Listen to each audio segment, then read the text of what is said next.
capítulo 30 da Palavra do Senhor, do livro de Números. E este capítulo, ele fala só de votos a Deus. Os votos eram compromissos que as pessoas faziam totalmente voluntários. Não era alguma coisa prescrita na lei, a pessoa não era obrigada, né? Não havia mandamento de Deus para as pessoas fazerem, mas elas faziam. Em circunstâncias de angústia, de tribulação.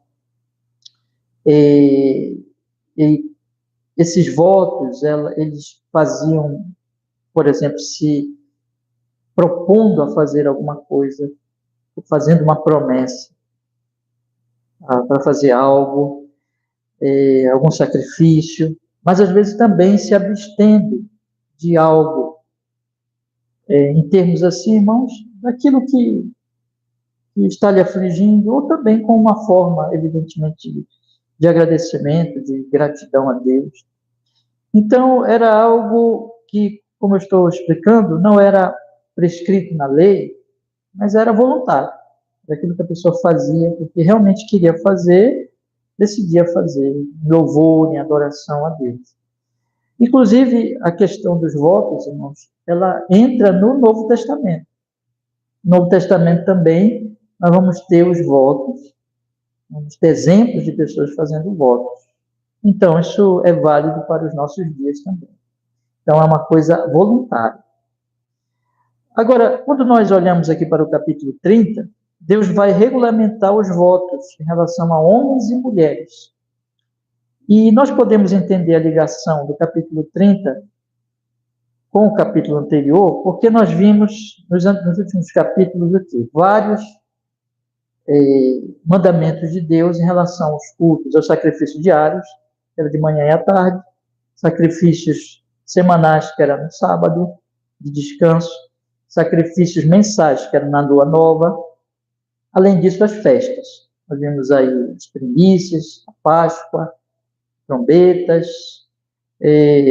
nós vimos o dia da expiação, nós vimos, então, meus irmãos, e a festa dos tabernáculos. Então, essas ocasiões, tanto que o povo de Deus deveria diariamente oferecer sacrifícios, tinha o sacrifício dos sacerdotes, e por todo o povo de Deus, mas também nessas outras ocasiões, semanais, mensais e dos anos, né, anuais, porque as festas eram a cada ano e assim por diante. Então, nós temos esses mandamentos de Deus, mas no finalzinho do capítulo 30, aliás, do capítulo 29, queria convidar vocês para vocês observarem comigo, eu destaquei até semana passada, diz no versículo 39, estas coisas fareis ao Senhor nas vossas solenidades, ou seja, todos esses sacrifícios diários, semanais, mensais, as festas, tudo isso, esses são solenidades de acordo com a lei de Deus, o mandamento de Deus, que Deus já determinou que o povo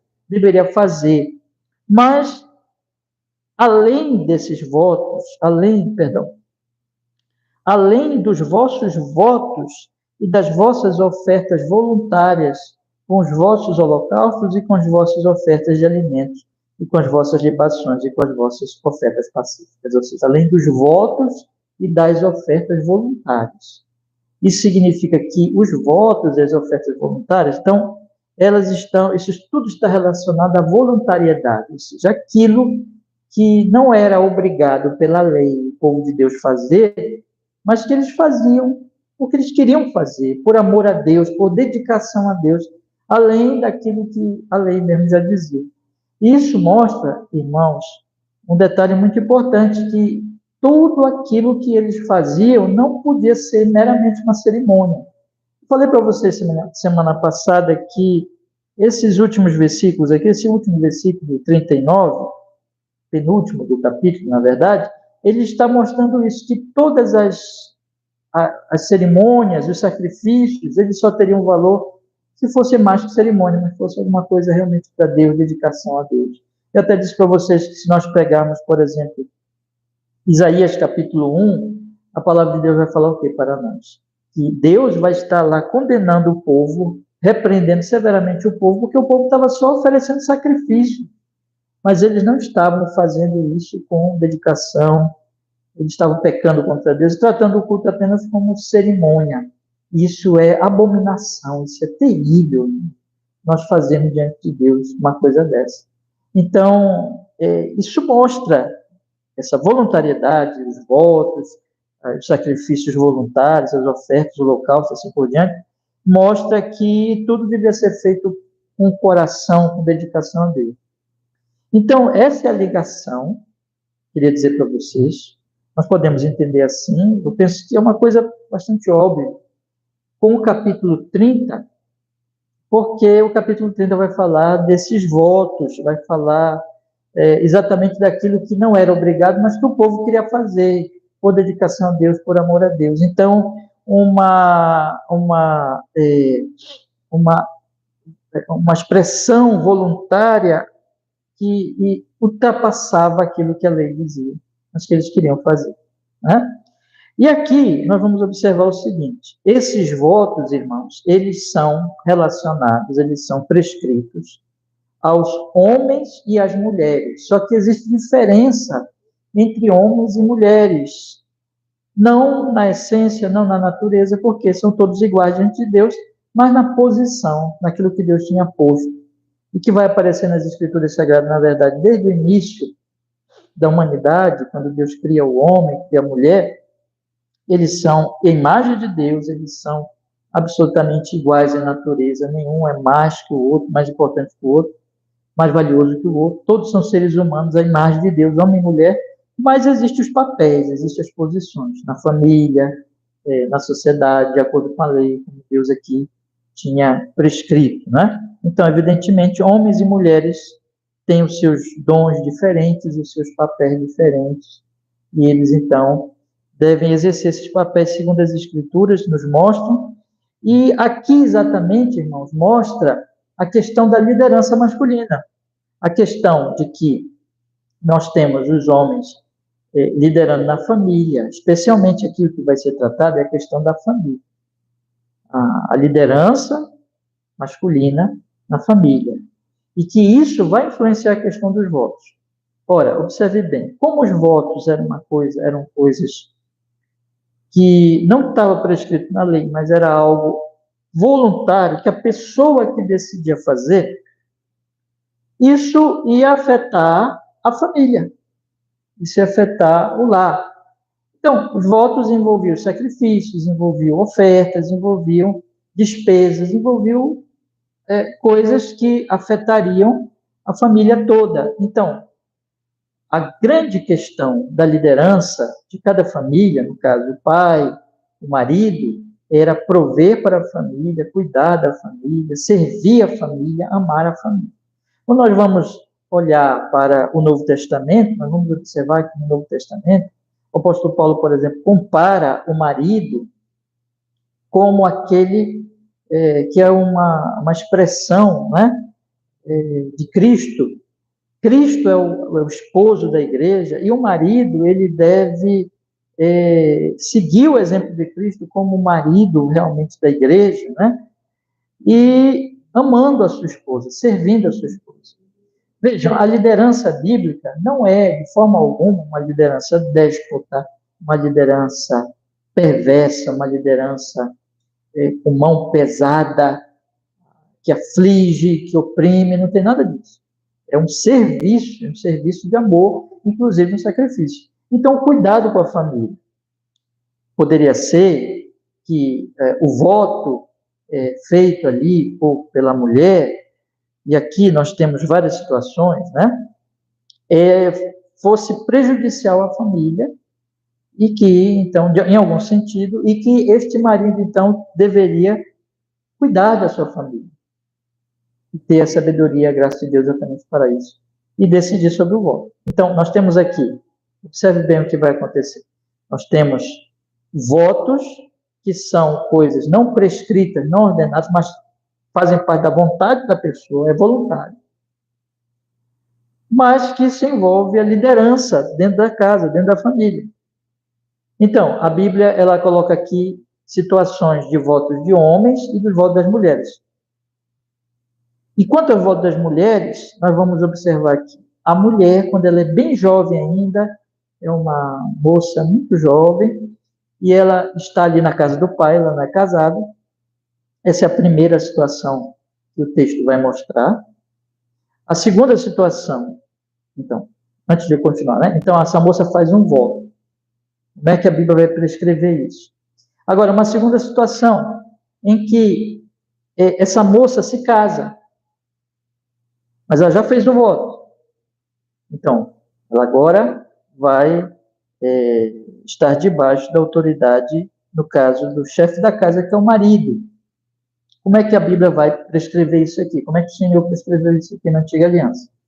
Aí depois, vamos dizer que essa mulher fique viúva. Ou ela se divorcia, porque esse é um assunto que eu já tratei há muito tempo aqui na nossa igreja, né, acho que ano retrasado, sobre a questão do casamento, divórcio, novo casamento, que eu expliquei várias coisas aqui sobre o divórcio nas Sagradas Escrituras. Entre essas coisas, que o divórcio era tolerado por causa da dureza de coração, segundo o próprio Jesus Cristo, o Senhor Jesus explica no Novo Testamento. Mas existia a situação, a mulher se divorciava, e ela também fazia um voto. Como era a situação no caso dela? E, por último, o texto vai tratar da questão da mulher, que ela é casada, ou seja, ela faz um voto, mas não como naquele caso, primeiro, em que ela fez o voto quando solteira, depois casou.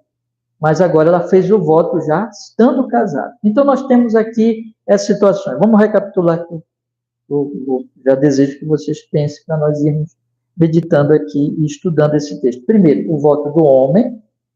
Segundo, o voto da jovenzinha, que está na casa do pai. Terceiro, o voto da mulher que casa, mas antes já fez o voto.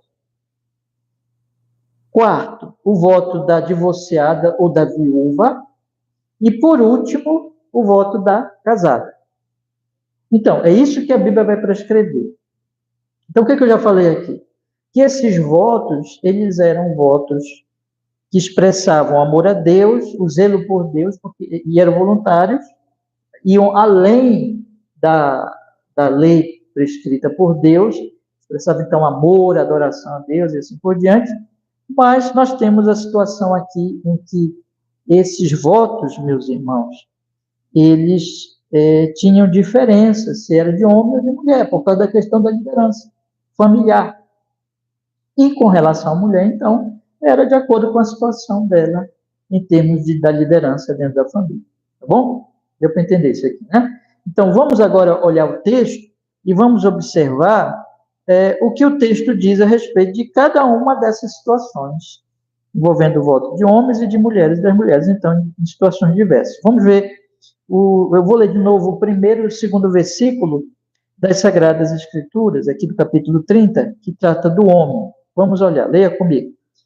Números capítulo 30, verso 1 e 2, que diz assim: E falou Moisés aos cabeças das tribos dos filhos de Israel, dizendo: Esta é a palavra que o Senhor tem ordenado. Observe que sempre nas Escrituras Sagradas vem com como que esse selo de autoridade, que Moisés não está simplesmente falando alguma coisa dele, mas alguma coisa que Deus mesmo ordenou que ele falasse. E outro detalhe importantíssimo é que essa palavra é aos cabeças das tribos dos filhos de Israel. Cabeças das tribos, por quê? Porque aqueles homens seriam responsáveis por, exatamente, meus irmãos, fazer com que essa lei fosse aplicada, essas recomendações divinas fossem aplicadas aos votos nas tribos. Eles eram os responsáveis, eles eram autoridades que estavam ali para fazer cumprir essas recomendações. Uma coisa importante, então, que o texto todo vai mostrar é a autoridade. Como a autoridade deve ser, ela deve ser zelosa, deve ser dedicada a Deus e deve cuidar do bem daqueles que estão debaixo da sua autoridade. Esse é um ponto muito importante no texto. Então, diz o versículo 2: Quando um homem fizer voto ao Senhor, ou fizer juramento, ligando a sua alma com obrigação, não violará a sua palavra, segundo tudo que saiu da sua. observe bem como diz aqui, que quando o homem faz o juramento, ele liga aquele juramento. Falei aqui errado, juramento, que aquele texto, ou fizer juramento, mas vamos enfatizar mais aqui a questão do voto. E também na nossa versão está juramento, porque não deixa de ser um juramento, mas vamos enfatizar mais aqui o termo voto. Então, o voto, ele era uma promessa feita a Deus, e que, por exemplo, o livro de Eclesiastes diz, se tu votares, cumpra. Melhor não votar do que votar e não cumprir. Então, é algo muito sério diante de Deus. É um culto a Deus, é uma dedicação a Deus. É a pessoa dizendo assim, Senhor, eu farei isso, eu prometo, me comprometo a fazer isso. Então, a alma fica ligada àquela obrigação. E ele, portanto, por causa da seriedade diante de Deus, não deve violar essa palavra, mas segundo tudo o que saiu da sua boca, vai fazer. E veja então que para o homem é isso. O homem na tribo de Israel, naqueles dias, então, o que ele prometesse, o voto que ele fizesse diante de Deus, ele tinha que cumprir. Por quê? Porque no caso do homem, ele era a autoridade familiar. Então, não teria, vamos dizer assim, nenhum atenuante, como nós vamos ver agora que tem no caso das mulheres. Então, ele teria que cumprir. Tá? Tem um detalhe aqui que o texto não fala, irmãos, mas era bom a gente tratar. Era no caso de pessoas, homens muito jovens, né? O texto não trata aqui dessa questão. Mas vamos continuar. O versículo 3, agora, a partir do versículo 3, ele fala das mulheres. A partir do 3 é só sobre as mulheres em várias situações em que elas podem estar em relação à autoridade masculina. O versículo 3 diz assim: também quando uma mulher, na sua mocidade, estando ainda na casa de seu pai, fizer voto ao Senhor e com a obrigação se ligar, e seu pai ouvir o seu voto e a sua obrigação com que ligou a sua alma, e seu pai se calar para com ela, todos os seus votos serão válidos, e toda obrigação com que ligou a sua alma será válida. Mas se seu pai lhe tolher no dia que tal ouvir, todos os seus votos e as suas obrigações com que tiver ligado a sua alma não serão válidos, mas o Senhor lhe perdoará, porquanto seu pai lhes tolheu. A primeira, então, situação é da mocinha, da mulher bem jovem, em que ela faz um voto e o texto coloca aqui, se seu pai se calar, é aquela questão, calou, consente, quem cala, consente. Então, ele calou, ele ficou sabendo, e ele deveria ficar sabendo, porque a moça, ela está debaixo da autoridade do pai. Se ele fica sabendo e ele não fala nada, ela está obrigada a cumprir o seu voto, como no caso do homem, que a alma dele está ligada ao seu compromisso. Mas se ele lhe tolher, se ele lhe proibir, aquele voto é anulado. Diz aqui o texto que o Senhor lhe perdoará por quanto seu pai lhe tolheu. O texto está colocando aqui a autoridade do pai no lar.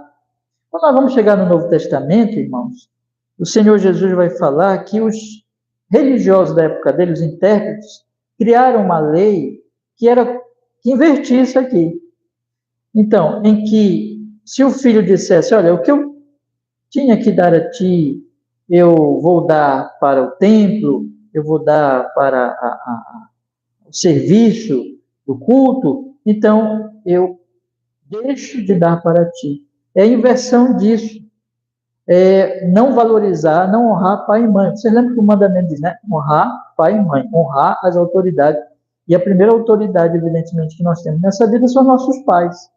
Então, o que o texto está colocando aqui, é bom nós enfatizarmos, é a autoridade do pai, em primeiro lugar. Os intérpretes religiosos do tempo de Jesus vão inverter isso, como se um compromisso anulasse a obediência ao pai. Mas o texto aqui está colocando exatamente o inverso, está colocando como deve ser. A autoridade do pai pode anular o compromisso da mocinha, da jovenzinha, que ainda está debaixo da autoridade dele. Esse é o ponto, tá? Vamos continuar agora, no versículo 6, acompanhe comigo. E se ela for casada e for obrigada a alguns votos ou a pronunciação dos seus lábios, com que tiver ligado a sua alma, e seu marido ouvir e se calar para com ela no dia em que o ouvir, os seus votos serão válidos e as suas obrigações com que ligou a sua alma serão válidas. Mas se o seu marido lhe tolher no dia em que o ouvir e anular o seu voto a que estava obrigada, como também a pronunciação dos seus lábios com que ligou a sua alma, o Senhor lhe perdoará. Então, agora a situação em que essa mesma moça, né, vamos dizer assim, vamos colocar o seguinte, a moça faz o voto, ela ainda é solteira, mas depois ela casa. Aí o marido fica sabendo, agora ela está debaixo da autoridade masculina do seu marido, que não é a mesma coisa, irmãos. Não tem tempo aqui para explicar, tudo é autoridade na família, mas não é a mesma autoridade do pai. Nenhuma parte das escrituras vai colocar que é a mesma natureza. Uma coisa é ser pai, outra coisa é ser marido. Inclusive, quando nós chegamos no Novo Testamento, vai colocar, por exemplo, que um voto de abstinência, por exemplo, na questão sexual, deveria ser consentida pelos dois, para uma dedicação a Deus, e por um período de tempo. Né? Então, nós observamos, enfim, eu só estou dando exemplo bíblico aqui, para mostrar para vocês que essas autoridades têm natureza diferente, mas são autoridades na família.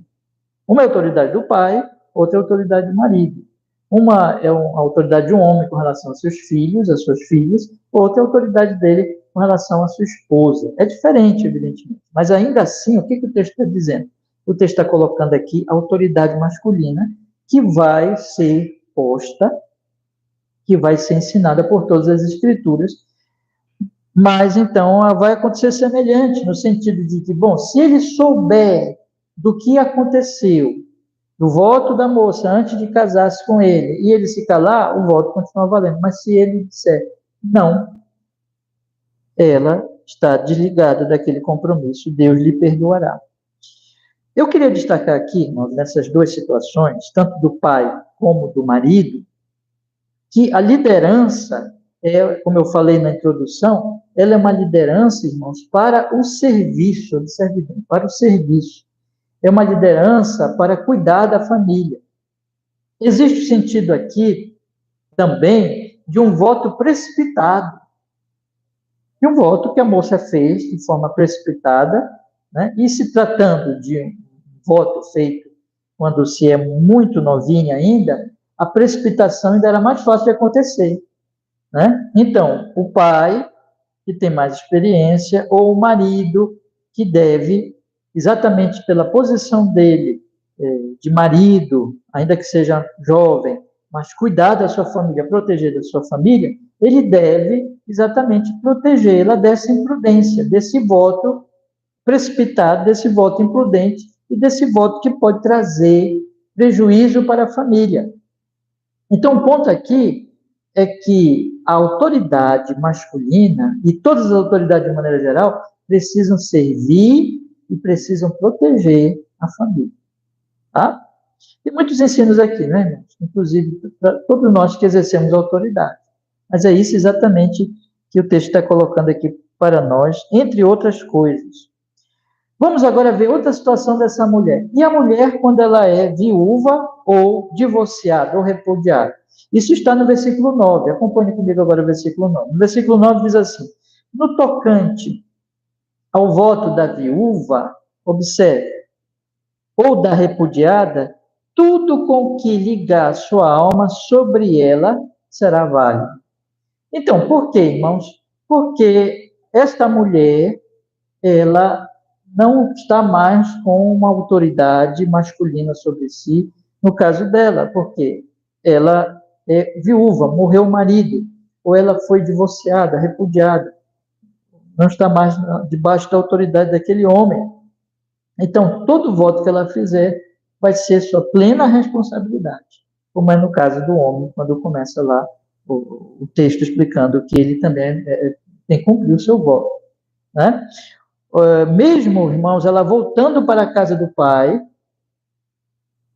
o pai não tem mais aquela autoridade que tinha sobre ela quando ela era novinha. Percebe isso aqui? Né? Ou seja, ela passa a ser responsável se ela foi repudiada ou se ela ficou viúva, e mesmo que ela volte à casa do pai, ela agora é responsável pela decisão que ela tomar, porque não existe mais, nesse caso específico, uma autoridade sobre ela. Veja que a palavra de Deus coloca em todos esses casos a questão da autoridade ser, ser posta como algo muito importante e que tem, inclusive, o poder de anular um voto feito a Deus. Né? Então, isso é muito interessante nós notarmos. E vamos, irmãos, finalmente, para o último caso, que é da mulher casada. Então, o que nós vimos até aqui? Vimos o voto do homem, depois nós vimos o voto da mocinha, da mulher muito jovem, ainda na casa do seu pai. Depois vimos o voto da mulher que era solteira ainda, mas depois casou, em relação então ao marido dela, o que ele deve fazer. Vimos o voto da mulher viúva ou divorciada, repudiada, e agora vamos observar a questão da mulher que faz um voto já sendo casada. Esse é o ponto agora importante aqui dos últimos versículos. Acompanhe comigo o versículo 10. Porém, se fez voto na casa de seu marido, ou ligou a sua alma com obrigação de juramento, e seu marido o ouviu e se calou para com ela, e não lhe tolheu, todos os seus votos serão válidos, e toda obrigação com que ligou a sua alma será válida. Aqui, então, coloca o padrão que nós já temos observado, no caso. Se o marido, então, se cala, ele consente. Quem cala, consente. E aí passa a ser válido aquele voto dessa mulher. Quero batizar mais uma vez, para não se confundir os outros casos. Aqui a mulher, quando ela faz o voto, já estando casada. Então, o marido ficou sabendo, não tolheu o voto, não proibiu o voto. Então, aquele voto, ele passa a ser válido. No versículo 12 diz, porém, se seu marido lhos anulou no dia em que os ouviu, tudo quanto saiu dos seus lábios, quer dos seus votos, quer da obrigação da sua alma, não será válido, seu marido lhos anulou, e o Senhor lhe perdoará. Todo voto e todo juramento de obrigação para humilhar a alma, seu marido confirmará ou anulará.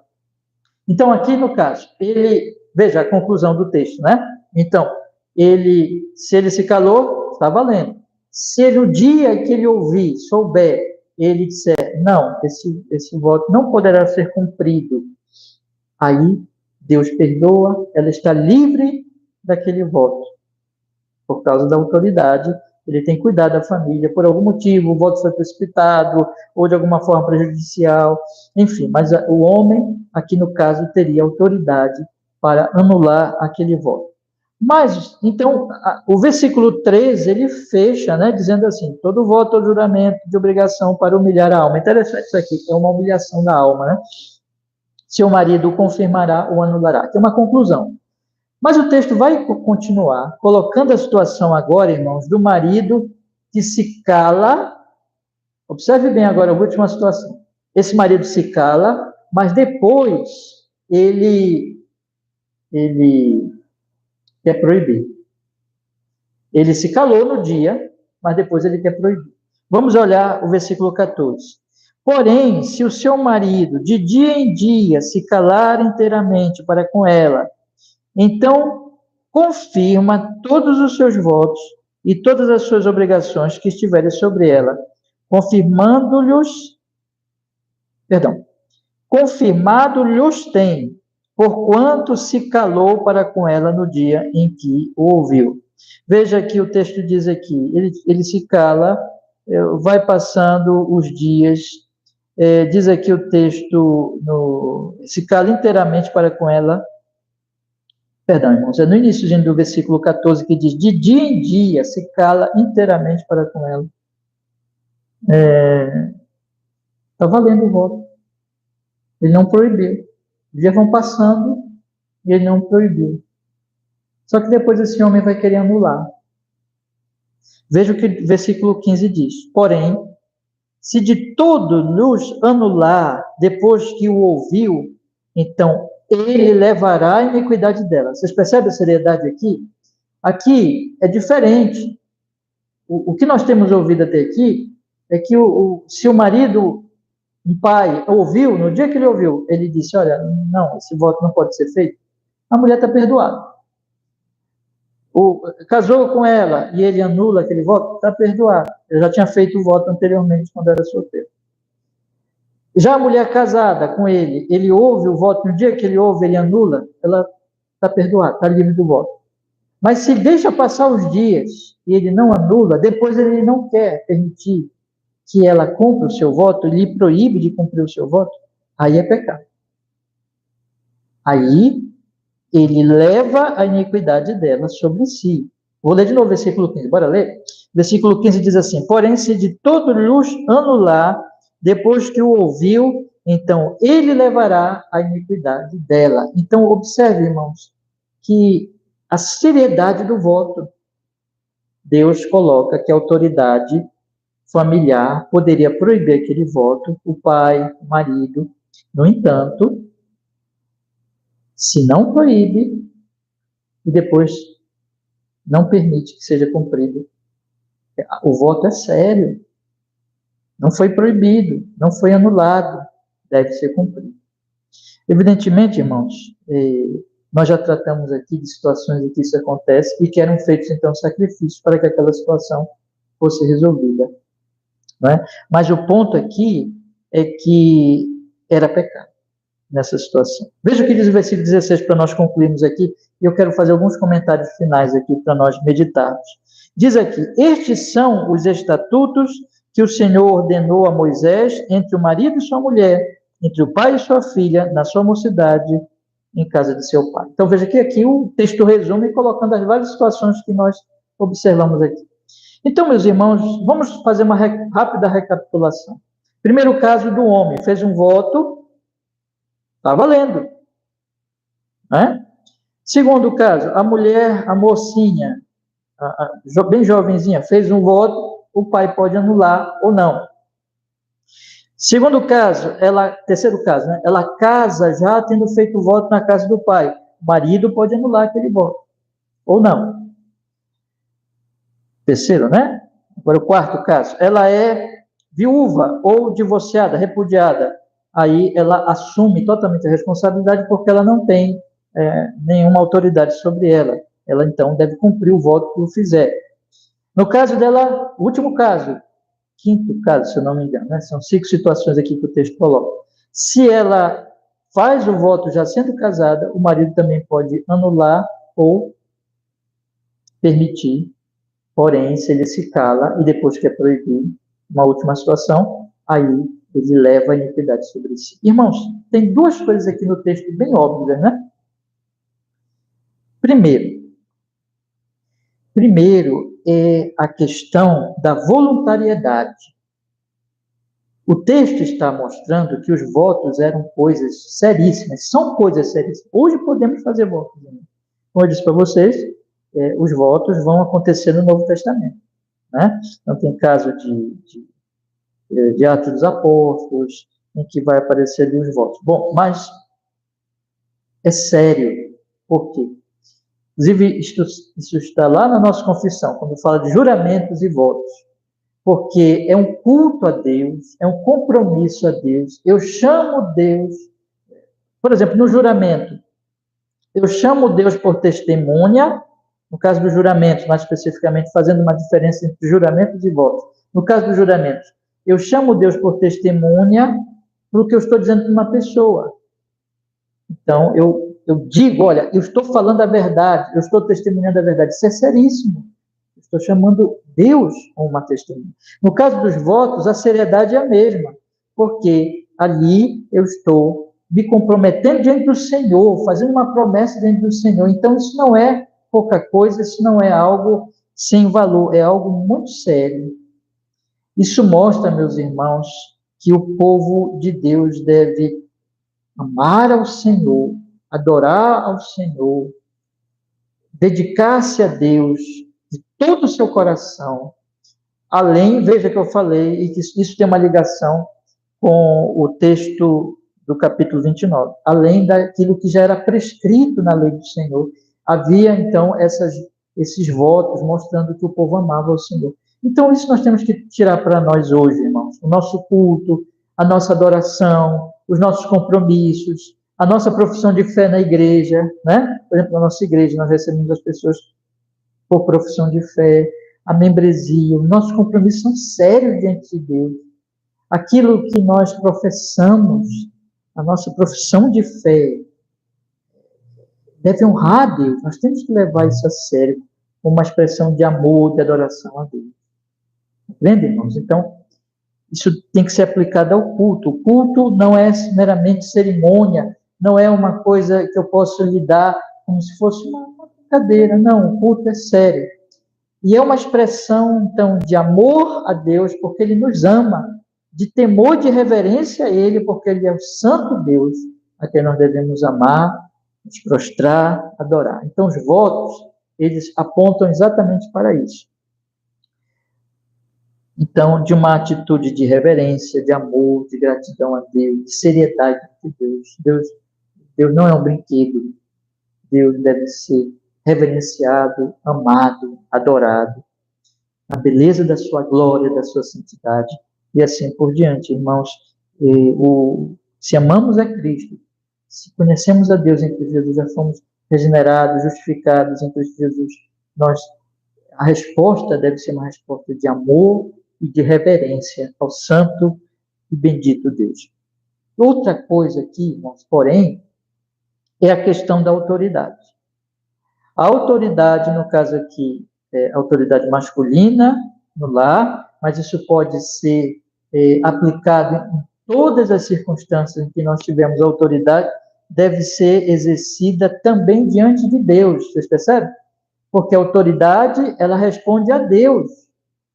Deus está dando aqui autoridade ao marido e ao pai de anular um voto, mostrando que essa autoridade serve a Deus e deve exercer essa autoridade como serviço a Deus. Esse é o ensino das Escrituras.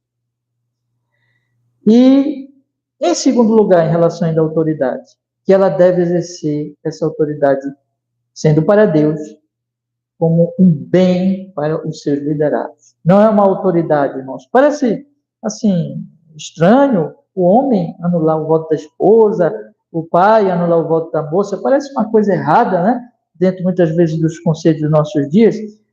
Mas aqui não se trata de uma autoridade, como eu já falei, déspota, perversa, opressora, mas que cuida, que protege. Como eu falei, o contexto aqui, a situação aqui envolve, por exemplo, votos precipitados, votos que poderiam trazer algum prejuízo para a família. Então, essas pessoas, essas autoridades têm que cuidar da sua família. Tem uma grande responsabilidade, né? Mas não pode esquecer que não deve fazer nada que venha quebrar a lei de Deus. Tanto como nós vimos aqui, no caso do homem que se cala, depois ele quer proibir o voto, o que vai acontecer então é que ele peca diante de Deus. Ou seja, a autoridade, ela estará sempre respondendo diante de Deus. Irmãos, colocando no Novo Testamento, esse aqui eu tirei princípios gerais que nós podemos aplicar para nós, mas colocando no Novo Testamento, eu até citei aqui, no caso que Paulo fala lá, nós vamos ter os votos no Novo Testamento, e os votos, eles devem ter a mesma seriedade, como o texto se coloca aqui. Agora, essa relação entre homens e mulheres, eu acrescento esse ensino do Novo Testamento, de Paulo, em que um voto deve ser consentido, né? Entre homens e mulheres. Esse que Paulo vai falar no Novo Testamento, mas, evidentemente, ainda que tenha essa questão de ser consentido, mas permanece no Novo Testamento a autoridade masculina dentro do lar, dentro da família. Você pega ali o capítulo 5 do livro de Efésios, da carta aos Efésios, que o apóstolo Paulo diz: esposas, sejam submissas aos seus maridos. Esse ensino também de Pedro. No entanto, meus irmãos, o que é que mostra o texto? Eu estou enfatizando bastante isso. Existe uma natureza diferente entre a autoridade do pai, já falei isso aqui nessa mensagem, e a autoridade do marido. E ambos, a autoridade tanto do marido como do pai, não é opressora. Tanto que, citando Efésios de novo, o que o texto diz? Que o marido deve amar a sua esposa como Cristo amou a igreja. E esse princípio está aqui. Ele deve cuidar dela. Ele deve protegê-la, até de um voto imprudente. Ele deve cuidar do seu lar, cuidar da sua família. Portanto, nenhuma parte das Escrituras, é importante nós destacarmos isso, a Bíblia está dando apoio a uma espécie de autoridade opressora, não, de forma alguma, mas autoridade amável, autoridade que tem o seu exemplo maior no próprio Senhor Jesus Cristo, que é o marido da igreja, que é o noivo da igreja, e que veio a esse mundo para morrer pela igreja, para resgatá-la, para servir e lavar os pés da igreja na cruz do Calvário. Então, meus irmãos, o marido, a liderança e as autoridades, de uma maneira geral, devem amar os seus liderados e devem servir, e devem cuidar deles e fazer bem a eles. Esse é o ensino geral. Então, vamos guardar esses ensinos sobre votos e sobre as autoridades para a nossa edificação em Cristo Jesus. E, no final, tudo é culto, tudo é uma expressão de gratidão ao nosso Deus que nos amou e nos salvou no seu Filho Jesus Cristo. Amém, meus irmãos? Que Deus nos abençoe, né? E que nós guardemos esses ensinos com a graça de Deus no nosso coração. Vamos orar, meus irmãos, e vamos orar em resposta ao Senhor, pelo que nós temos aqui, então, meditado e estudado aqui nesse capítulo 30 do livro de Números. Vamos orar ao Senhor. Senhor, nosso Deus, nós agradecemos pelo privilégio, Senhor, alegria, podemos ler a Bíblia todas as quartas-feiras e estudando, meditando nela, podemos juntos aqui orar de acordo com a sua palavra. Obrigado, Senhor, por esse privilégio. E quanto a essa meditação de hoje, esse estudo de hoje, aplica, Senhor, a nossa alma. Aplica, Senhor, de forma que nós possamos, Senhor, olhar para os votos com uma expressão de amor a Ti e de reverência a Ti. Aplicando, Senhor, todo o nosso culto, toda a nossa vida, que seja uma expressão de amor e de reverência ao Senhor, que nos amou na cruz do Calvário, Senhor. E também nos ensina, Deus, todos nós que temos posição de autoridade na família, na sociedade, na igreja, que nós exerçamos, Senhor, conforme os princípios que estão aqui. Em amor, em serviço, em cuidado com os nossos liderados. Olhando para Jesus como o maior exemplo e como aquele que nos amou em Cristo e a quem nós devemos louvar, expressar o nosso amor, exatamente exercendo a autoridade hoje, Senhor. Nós pedimos isso, nos abençoe, Senhor, que nós possamos, enfim, em tudo glorificar o Seu nome em Cristo Jesus e honrar a Ti diante dos homens também, especialmente aqueles que estiverem debaixo da autoridade nossa em algum sentido, em nome de Jesus. Faz isso, Senhor, que o Seu nome seja louvado mais e mais em cada um de nós em Cristo. Nós oramos e nós agradecemos ao Deus Todo-Poderoso.